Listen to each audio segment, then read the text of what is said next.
За баярлалаа. Энэ хадгаламжийн зээлийн хоршооны тухай хуулийн төслийг бол дэмжиж байгаамаа.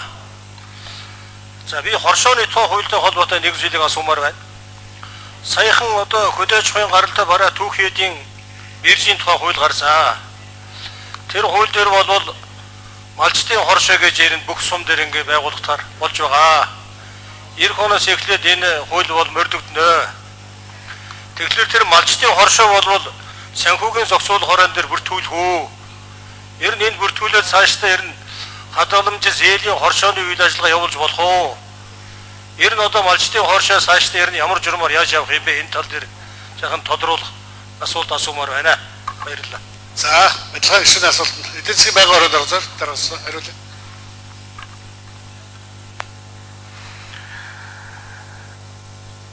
За, манай улсад 1998 онд батлагдсан хоршооны тухай хууль үйлчилж байгаа.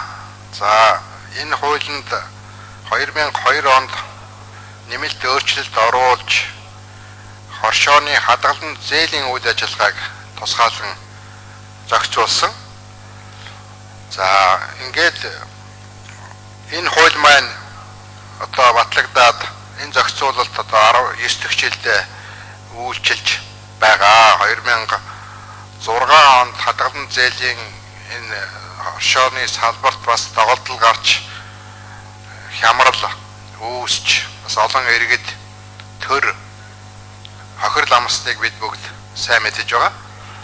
Тийм учраас бид энэ хуулийн зохицуулалтыг сайжруулж энэ салбарт үүсч байсан тэр эрсдэл доголдлыг арилгах зорилгоор энэ хуулийн төслийг боловсруулсан. Манай малчтын хоршооны үйл ажиллагаа бол хоршооны тухай хуулиар зохицуулагдана. Манай малчтын хоршоо бол бас зохих зөвшөөрлийг авсны үндсэн дээр энэ хуулийн дагуу бүртгэгдэж зөвшөөрөл аваад хадгалан зээлийн үйл ажиллагаа эрхэлж болно. Хэрвээ хадгалан зээлийн үйл ажиллагаа эрхлэх болвол энэ хуулиар одоо зохицуулагдах юм аа.